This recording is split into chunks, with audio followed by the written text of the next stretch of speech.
नमस्कार दोस्तों, मेरा नाम है दिनेश गौतम। नवनिर्माण एकेडमी में आपका स्वागत है। आज हम बना रहे हैं जीके की आज 15वीं वीडियो, जिसमें हम 25 क्वेश्चंस का डिस्कशन करते हैं। आज के 25 क्वेश्चन ये रहे बोर्ड पर। ये सभी क्वेश्चन ऐसे हैं जो निरंतर परीक्षाओं में पूछे जाते रहते हैं। इस बात की गारंटी है कि ये पेपर अब से पहले कम से कम 20 परीक्षाओं में ये क्वेश्चन पूछे जा चुके होंगे। तो आइए हम शुरू करते हैं अपनी वीडियो को। देखिए, यहाँ से 1 से लेकर 15 तक क्वेश्चन लिखे हुए हैं, यहाँ से 16 से लेकर 25 तक लिखे हुए हैं। जनरली हम लोग 25 से शुरू करते हैं ताकि यहाँ पर एक जगह बन जाए। जरा देख लीजिए पहला क्वेश्चन, सबसे ज्यादा जैव विविधता कहां पर पाई जाती है? देखिए, सबसे ज्यादा जैव विविधता कहां पर पाई जाती है? इसका उत्तर है ब्राजील में। ब्राजील के अंदर, ब्राजील जो है दक्षिण अमेरिका का एक देश है। ब्राजील में होकर ही बहती है अमेजन नदी, और वहीं पर है अमेजोन नाम के जो जंगल हैं, बहुत प्रसिद्ध हैं जैव विविधता के लिए। जैव विविधता का मतलब है एक ऐसा स्थान जहां पर बहुत सारे पेड़ पौधे की जनजातियां तथा बहुत सारे जीव जंतुओं की जनजातियां एक ही स्थान पर पाई जाती है, उसे कहते हैं जैव विविधता, जीवन की विविधता। दुनिया में सबसे ज्यादा जैव विविधता पाई जाती है ब्राजील में, और दुनिया में दूसरे स्थान पर दूसरा स्थान है भारत का, जहां पर जैव विविधता पाई जाती है। इस बात को भी याद रखना है। भारत के 2 पारिस्थितिक तप्त स्थल को आपने पेपरों में लिखा हुआ ऐसा भी मिलता है। तप्त स्थलों को कहते हैं हॉट स्पॉट। इसकी बात हम किसी और क्लास में करेंगे कि हॉट स्पॉट क्या होते हैं। तो एक तो है पूर्वी हिमाचल, अर्थात पूर्वी हिमालय, गलत लिखा है, पूर्वी हिमाचल नहीं है, पूर्वी हिमालय। हिमालय का जो पूर्वी भाग है उस वहां पर है। और दूसरा है भारत में पश्चिमी घाट। तो मैं बता देता हूं आपको, हॉटस्पॉट क्या होता है। वो ऐसे स्थान होते हैं जहां पे जैव विविधता तो बहुत ज्यादा पाई जाती है, परंतु वह जैव विविधता खतरे में पड़ चुकी है। ऐसे स्थानों को हॉटस्पॉट कहते हैं। भारत में 2 स्थान हैं जो हॉटस्पॉट कहलाते हैं, पूर्वी हिमालय और पश्चिमी घाट। भारत का दूसरा स्थान है जैव विविधता के मामले में, तथा सबसे ज्यादा जैव विविधता पाई जाती है ब्राजील में। यदि ये प्रश्न आपको अच्छा लगा है तो ठोक दीजिए लाइक, और आगे बढ़ते हैं इस वीडियो को लेकर। और अगर आप नए हैं हमारे चैनल पर तो हमारे चैनल को सब्सक्राइब कर दीजिए, लाइक कर दीजिए, शेयर कर दीजिए, ताकि ज्यादा से ज्यादा लोगों तक ये वीडियोस पहुंचे। ठीक है, जरा देख लीजिए, भारतीय वन्य जीव संस्थान, भारतीय वन्य जीवों से संबंधित एक संस्थान है, वो कहां पर है? भारत का देहरादून में। केंद्रीय आलू संस्थान कहां पर है? शिमला में। और राष्ट्रीय कृषि अनुसंधान संस्थान कहां पर है? नई दिल्ली में। ये भारत के 3 प्रमुख संस्थान हैं जिनकी व्याख्या, जिनका उल्लेख मैंने यहां पर आपको जानने के लिए किया है। चलो आगे देख लेते हैं, इसे मिटा देते हैं, इनको भी आप लिख लेना। देखिए आगे, अम्ल वर्षा किसके कारण होती है? याद रखना है, अम्ल वर्षा नाइट्रस ऑक्साइड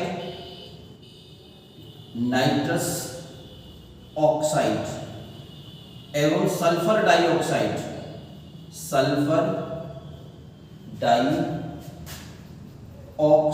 के कारण होती है। नाइट्रस ऑक्साइड और सल्फर डाइऑक्साइड के कारण होती है। याद रखना ये बात, और याद रखना सल्फर डाइऑक्साइड जो है H2SO4 बना देती है, अर्थात सल्फ्यूरिक अम्ल बना देती है, तथा नाइट्रस ऑक्साइड HNO3 बना देती है, अर्थात नाइट्रिक अम्ल बना देती है। इस तरीके से वायु में बन जाता है तेजाब और नाइट्रिक अम्ल, 2 अम्ल बन जाते हैं, ये जो बारिश के साथ मिलते हैं। देखिए, ये दोनों गैस जाकर रिएक्शन करती है पानी के साथ तथा हवाओं के साथ, और ये बनाती है HNO3। HNO3 का मतलब नाइट्रिक अम्ल, HNO3 का मतलब है नाइट्रिक अम्ल, और H2SO4 का मतलब है सल्फ्यूरिक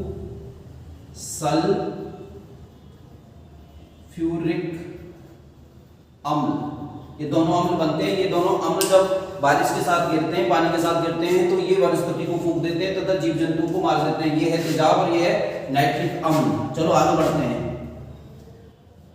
देखिए, पॉलीथीन क्या है? पॉलीथीन रासायनिक रूप से पॉलीमर होती है।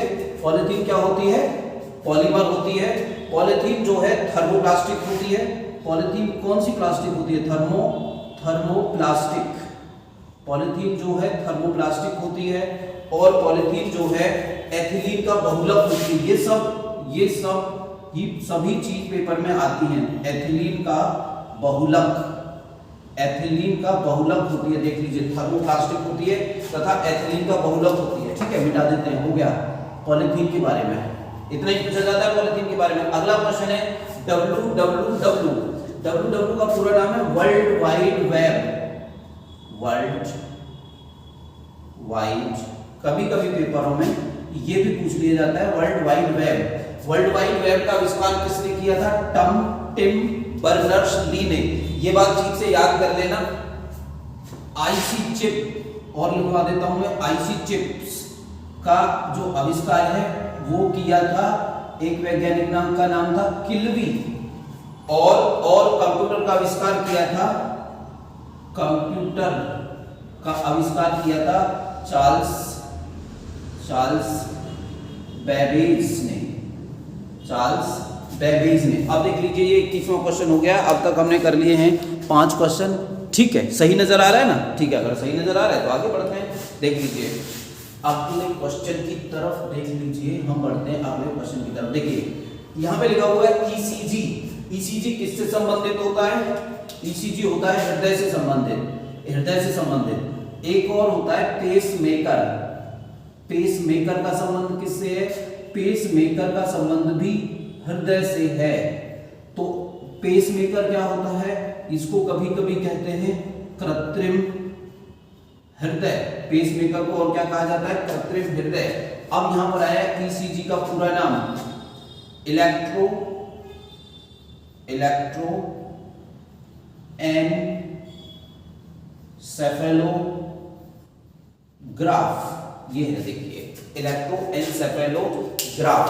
बात खत्म हो गई, इसका संबंध है हृदय से।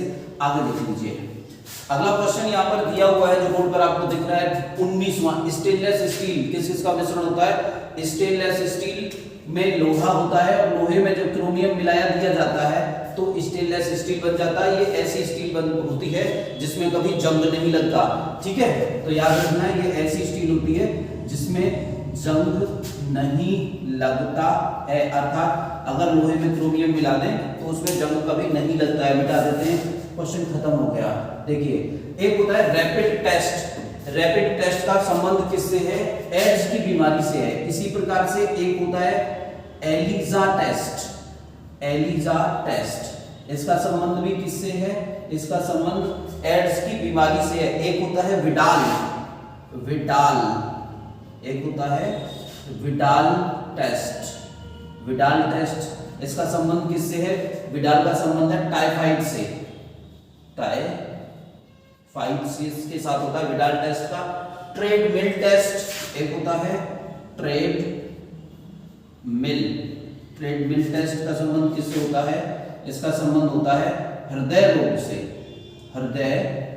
रोग से। ट्रेडमिल का मतलब होता है आदमी को भगा के देखा जाता है, उसका हृदय किस तरीके से काम कर रहा है, इन चीजों की जांच की जाती है। तो ये सारे टेस्ट लिख लिए आपने।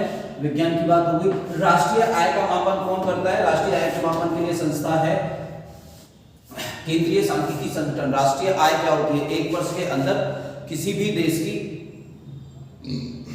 कुल उत्पादित वस्तु तथा कुल उत्पादित सेवा, वस्तु और सेवा का जो कुल मौद्रिक मूल्य होता है उसको कहते हैं राष्ट्रीय आय। बात खत्म हो गई। राष्ट्रीय आय की परिभाषा भी बता दी, तो मैं दोबारा बता देता हूँ राष्ट्रीय आय की परिभाषा। एक वर्ष के अंदर किसी देश के द्वारा उत्पादित सभी वस्तु तथा सभी सेवाओं का जो मौद्रिक मूल्य होता है उसको कहते हैं, उसको क्या कहते हैं? उसको अभी नाम तो लिया था इसका, राष्ट्रीय आय कहते हैं। आगे देख लीजिए, आगे है वेंगुला की धारा कहाँ चलती है? ये समुद्र से संबंधित है, ज्योग्राफी का टर्म है। वेंगुला की धारा कहाँ चलती है? अटलांटिक महासागर में चलती है। याद रखना है जो ये धारा है ये कैसी धारा है? ये धारा एक ठंडी धारा है। ठंडी धारा किधर से किधर की ओर चलती हैं? ठंडी धाराएं ध्रुवों से भूमध्य रेखा की ओर चलती हैं।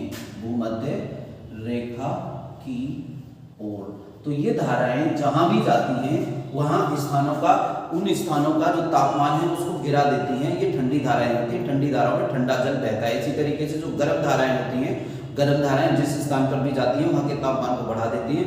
गर्म धाराएं हमेशा विषुवत रेखा से, भूमध्य रेखा को ही विषुवत रेखा कहते हैं।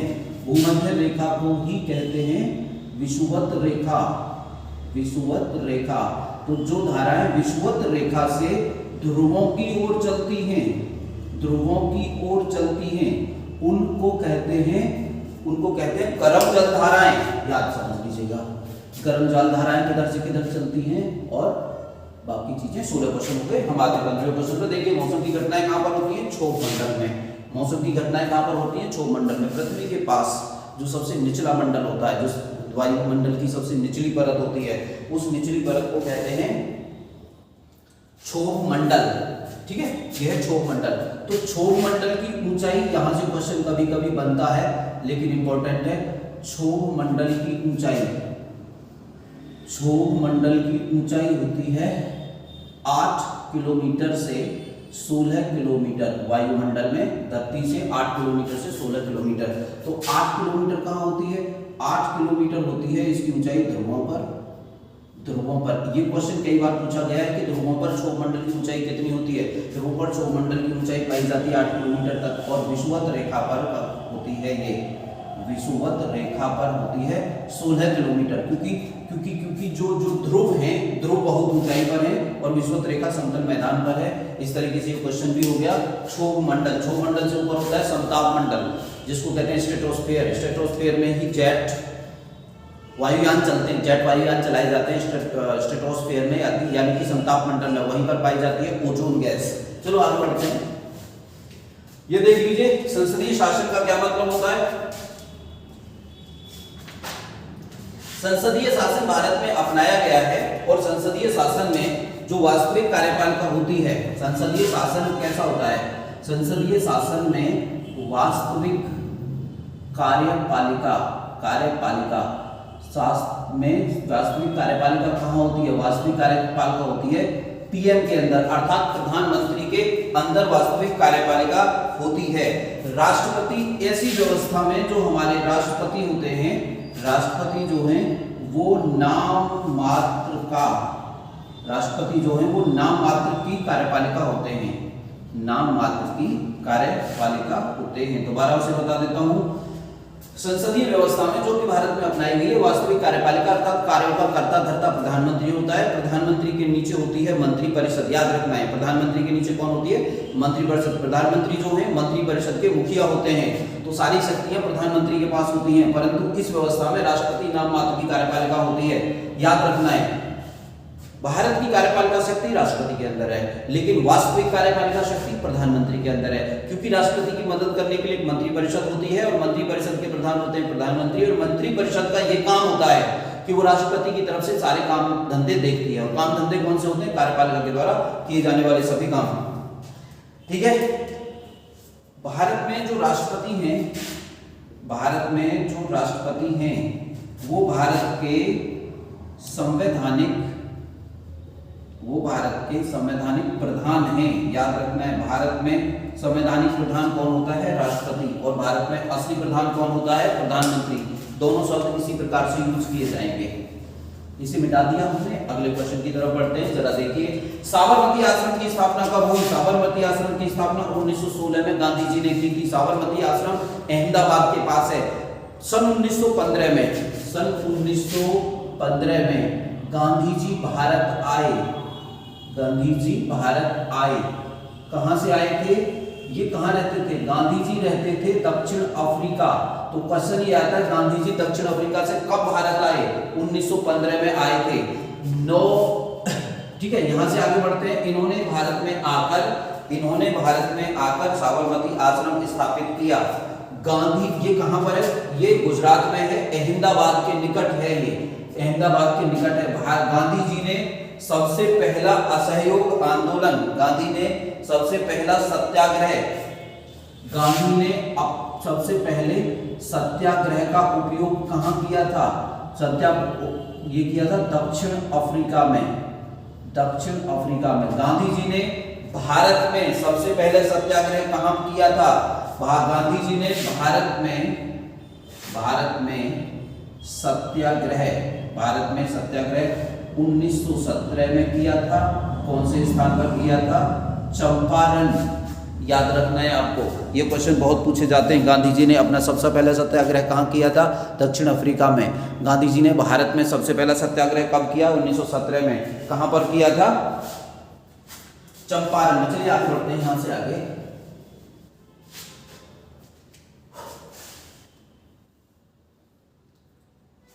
इसके बाद है देखिए असहयोग आंदोलन कब समाप्त हुआ। असहयोग आंदोलन 11 फरवरी 1922 को समाप्त हुआ। तो पहली बात है असहयोग आंदोलन प्रारंभ कब हुआ। असहयोग आंदोलन प्रारंभ कब हुआ। गांधी जी के द्वारा असहयोग आंदोलन को प्रारंभ किया गया था सन 1920 में। 1 अगस्त सन 1920 में गांधी जी के द्वारा असहयोग आंदोलन की शुरुआत की गई। ठीक है। 5 फरवरी 1922 को चौरी चौरा हत्याकांड हुआ। चौरी चौरा हत्याकांड हुआ। इसकी वजह से 11 फरवरी को गांधी जी ने 1922 में असहयोग आंदोलन को वापस ले लिया। एक क्वेश्चन और आता है, क्यों किया गया था, क्यों किया था असहयोग आंदोलन, आखिर गांधी जी ने क्यों किया था, इसका क्या कारण था। पहला कारण था रॉलेट एक्ट जो अंग्रेजों ने बनाया था। पहला कारण था अंग्रेजों द्वारा बनाया गया रॉलेट एक्ट। दूसरा कारण था रॉलेट एक्ट का विरोध, रॉलेट एक्ट का विरोध। और दूसरा कारण था जलियांवाला बाग का विरोध। जलियांवाला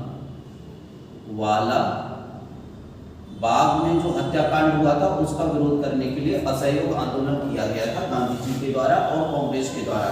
इसके बाद देखिए विलियम हॉकिंस नाम का ये अंग्रेज है जो भारत आया था। विलियम हॉकिंस कब आया था, ये 1608 में आया था और जहांगीर के समय भारत आया था। विलियम हॉकिंस किसके समय आया था, जहांगीर के समय। एक और आया था अंग्रेज टॉमस रो। टॉमस रो भी अंग्रेज आया था जो कि दोनों को ही, विलियम हॉकिंस को और टॉमस रो को, दोनों को ही ब्रिटेन के राजा ने भेजा था। ये आया था कब आया था, ये 1615 में आया था। जहांगीर के दरबार में ही आया था। ये भी जहांगीर के दरबार में आया था। तो दोनों बात पूरी हो गई। विलियम हॉकिंस जहांगीर के दरबार में आया था, 1608 में आया था। टॉमस रो किसके दरबार में आया था, जहांगीर के दरबार में, और 1615 में आया था। चलिए इसे मिटा देते हैं। यहाँ तक की बात पूरी हो गई। आप देख पा रहे होंगे पानीपत की पहली लड़ाई कब हुई थी। पानीपत की पहली लड़ाई 21 अप्रैल 1926 को हुई थी।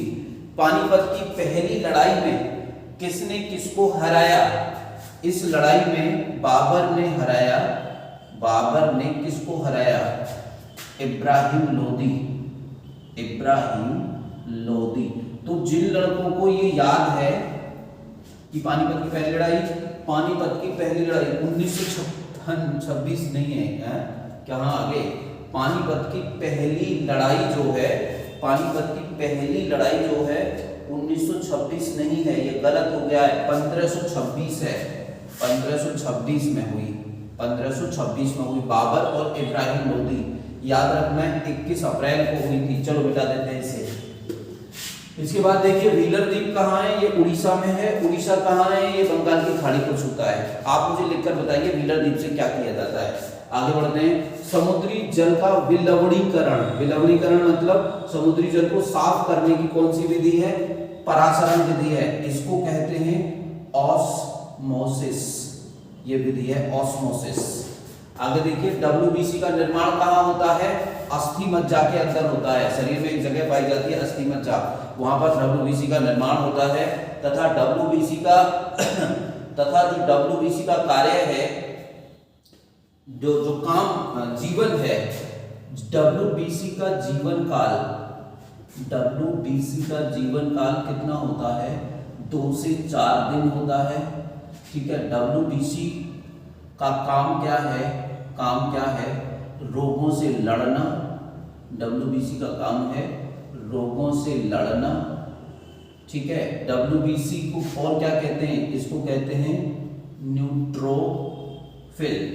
ये भी याद रखना है, WBC को न्यूट्रोफिल कहते हैं। बनते हैं ये अस्थि मज्जा के अंदर। आगे देखिए बल्ब का फिलामेंट किस धातु का बना होता है। बल्ब का फिलामेंट जो है टंगस्टन का बना होता है, क्योंकि इसका गलनांक बहुत ज्यादा होता है। टंगस्टन का बना होता है, इसका गलनांक ज्यादा होता है। याद रखना है। टंगस्टन का जो गलनांक है वो बहुत ज्यादा होता है।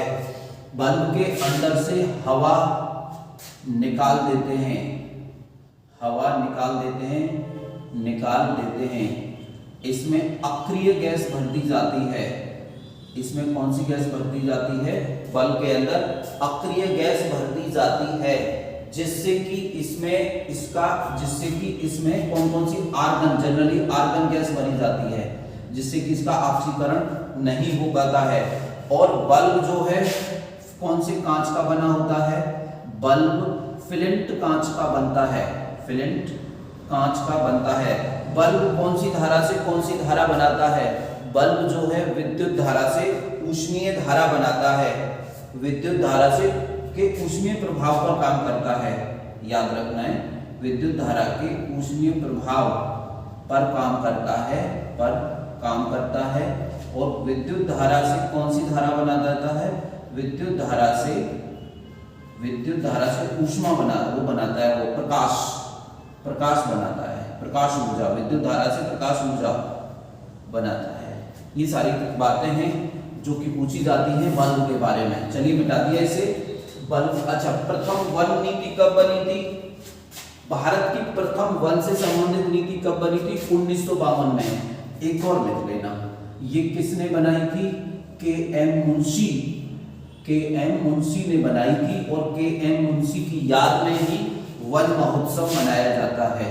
भारत में वन महोत्सव मनाया जाता है। 1952 में पहली वन नीति बनाई गई थी, भारत की पहली वन नीति बनाई गई थी। ठीक है। सर्वाधिक स्थायी पारिस्थितिक तंत्र क्या है? सर्वाधिक स्थायी पारिस्थितिक तंत्र होता है, सर्वाधिक स्थायी पारिस्थितिक तंत्र क्या होता है? वो है महासागर। एक क्वेश्चन और होता है जो पारिस्थितिक तंत्र है, इस शब्द का प्रयोग सबसे पहले किसने किया था?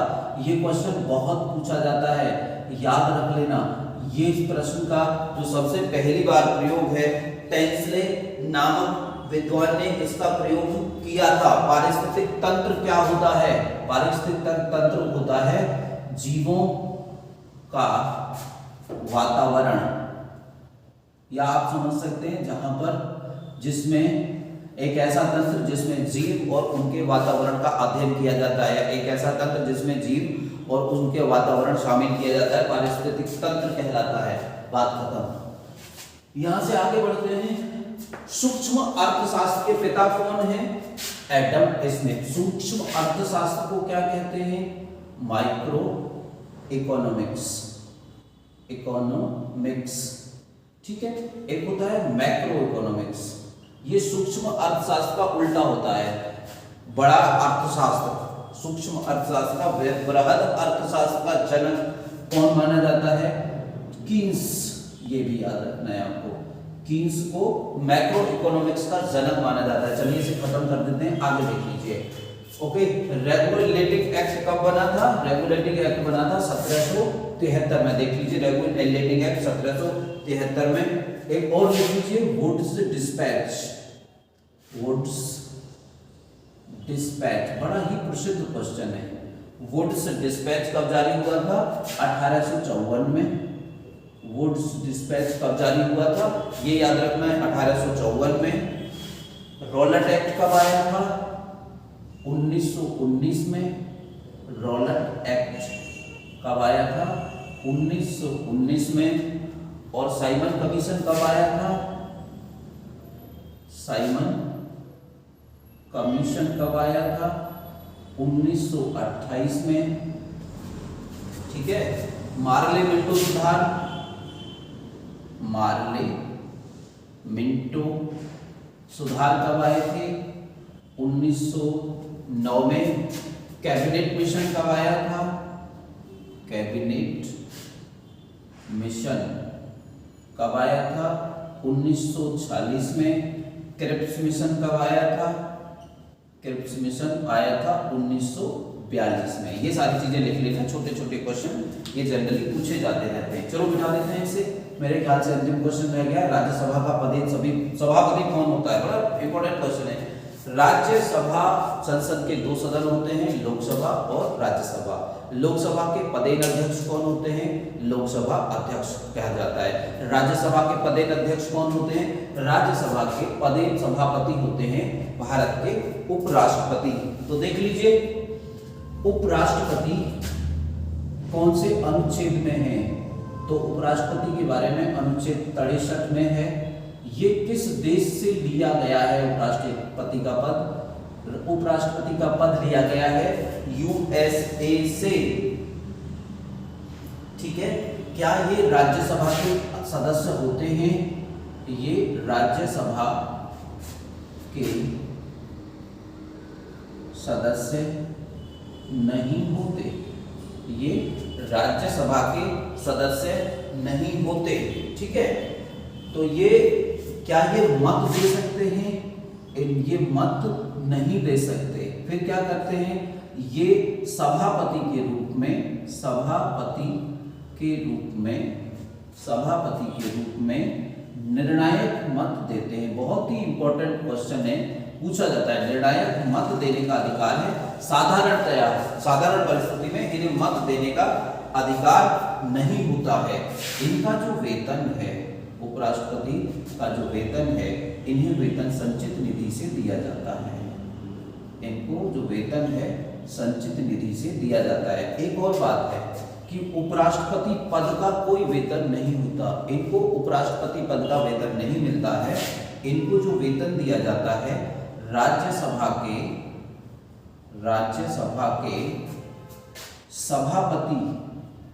सभापति का वेतन दिया जाता है। भारत के पहले उपराष्ट्रपति कौन थे? सर्वपल्ली राधाकृष्णन। भारत के सबसे पहले उस उपराष्ट्रपति कौन से थे? सर्वपल्ली राधाकृष्णन। यदि उपराष्ट्रपति को पद से हटाना है तो हटाएगी, वह पहल जो है केवल राज्यसभा में ही शुरू होगी। राज्यसभा से पास होने के बाद वह लोकसभा में जाएगी और लोकसभा में केवल सहमति चाहिए, अर्थात साधारण बहुमत से। एक और बात है कि उपराष्ट्रपति को पद से हटाने का आधार क्या है? तो इस बात का कोई उल्लेख नहीं है संविधान में कि उपराष्ट्रपति को पद से क्यों हटाया जाएगा। ठीक है दोस्तों, तो वीडियो आज की खत्म हो गई है। हमने पूरे 25 क्वेश्चन पूरे कर लिए हैं। आप इस वीडियो को लाइक करिए, सब्सक्राइब करिए, हमारे चैनल को अन्य लोगों तक पहुंचाइए, इसको शेयर करिए। आपको ये वीडियो कैसी लगी लाइक करके हमें समर्थन कीजिए। यदि कोई दुविधा है तो इसमें लिखकर भेजिए। हिंदुस्तान जिंदाबाद।